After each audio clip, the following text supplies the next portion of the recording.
Talvez você esteja se perguntando ou se dizendo, mas eu estou com um pouco de medo, eu ainda não sei como fazer, eu tenho medo de falar com alguém sobre o Senhor Jesus, eu não sei como essa pessoa pode reagir. Ou talvez você pense, olha, eu não tenho conhecimento suficiente.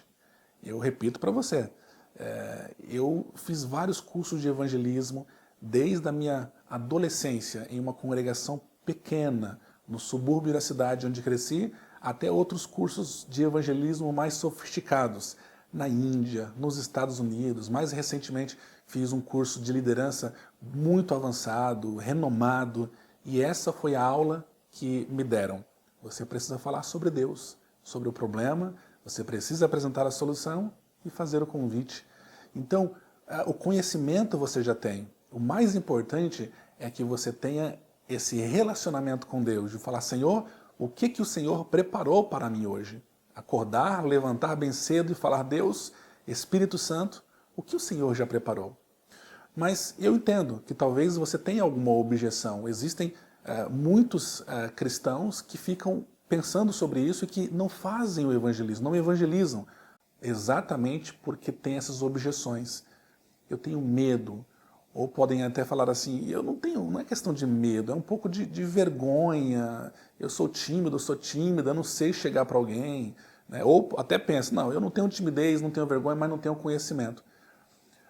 Vamos ler alguns versículos que vão te encorajar a você vencer essas objeções. O primeiro versículo que eu gostaria de ler está em 1 João, primeira carta de João, capítulo 4, versículo 18. No amor, não há medo.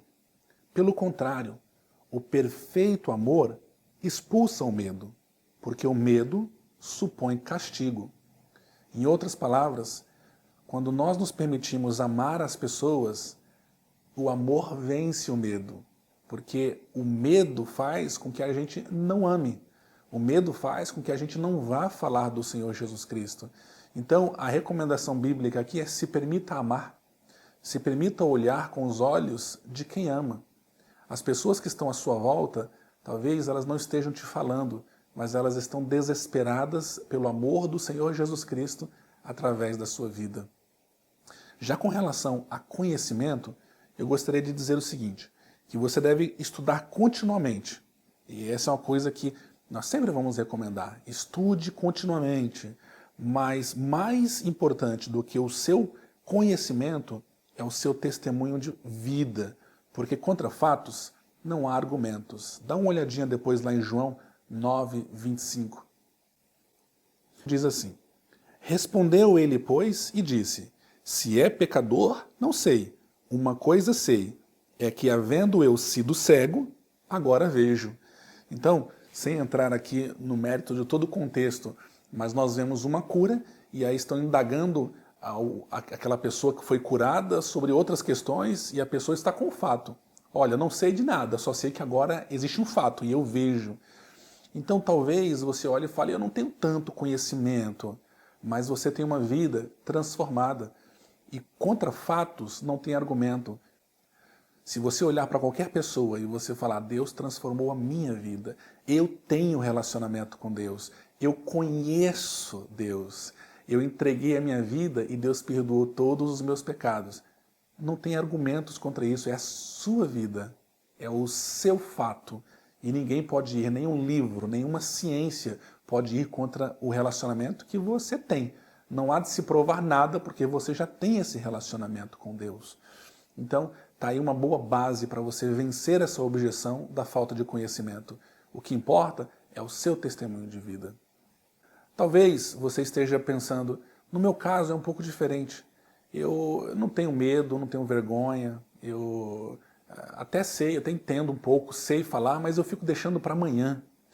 E esse é um mal que todos temos, né? A gente procrastina, a gente vai empurrando com a barriga. A procrastinação é um dos grandes males que fazem com que os seguidores de Jesus vão deixando de falar do Senhor Jesus para as pessoas, esperando que isso aconteça sempre amanhã, e esse amanhã nunca vem, né? Talvez uma outra objeção que você tenha é o pecado. Exatamente. Talvez existam ainda algumas cadeias que te prendem, correntes que te prendem, e você pensa, eu não posso falar de Jesus se eu mesmo ainda me sinto preso em pecados. Então está na hora de você pedir perdão por esses pecados. Eu vou ler alguns versículos para você daqui a pouco, porque o sangue de Jesus Cristo, o nosso Senhor, ele perdoa, ele purifica você de todo pecado. Está na hora de parar com isso e sair fora do pecado. Uma outra coisa que você pode pensar é o ânimo, né? É a vida, é o vigor. Está me faltando ânimo para poder fazer. Olha o que a palavra de Deus diz para você. Se você está em procrastinação, João 11:40, dê o primeiro passo. Começa devagarzinho, exatamente. Ah, mas a obra é grande, tanta coisa para ser feita. Dê o primeiro passo.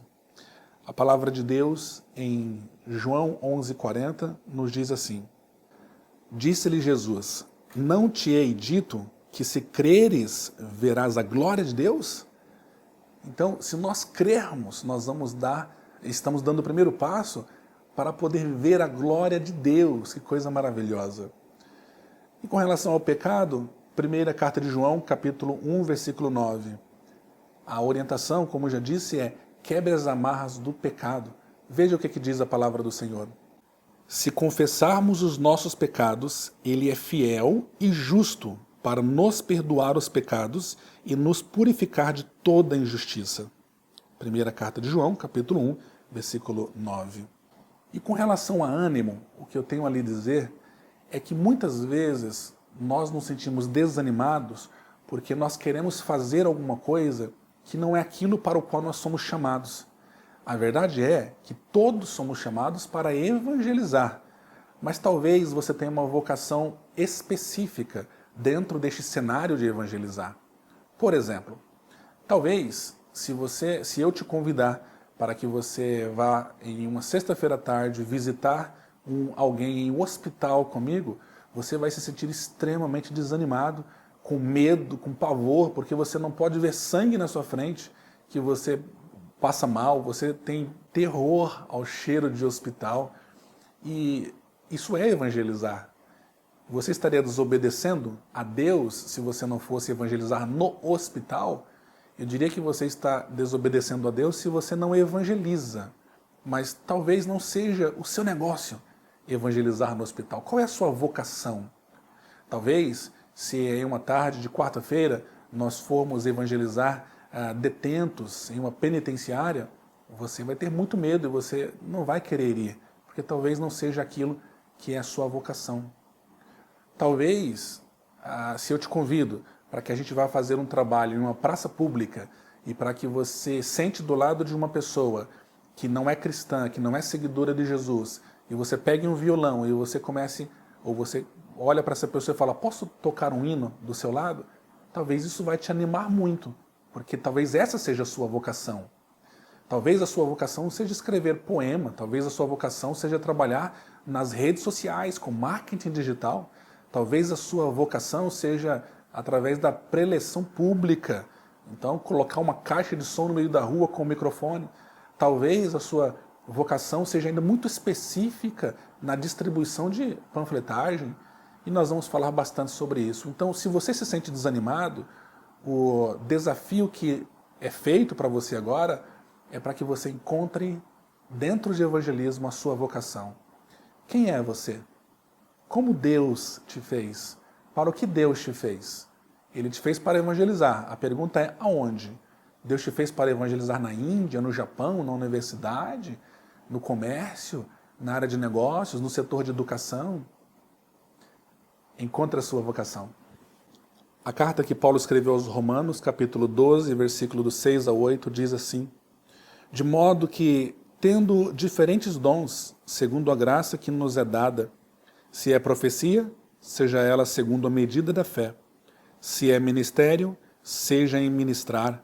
Se é ensinar, haja dedicação ao ensino. Ou o que exorta, use esse dom em exortar.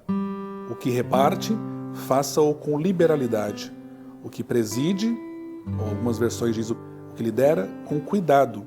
O que exercita misericórdia, com alegria. Então aqui é apenas um versículo para falar que há muita diversidade no chamado de Deus para aqueles que o seguem. Então, qual é o seu chamado? É a pergunta neste momento.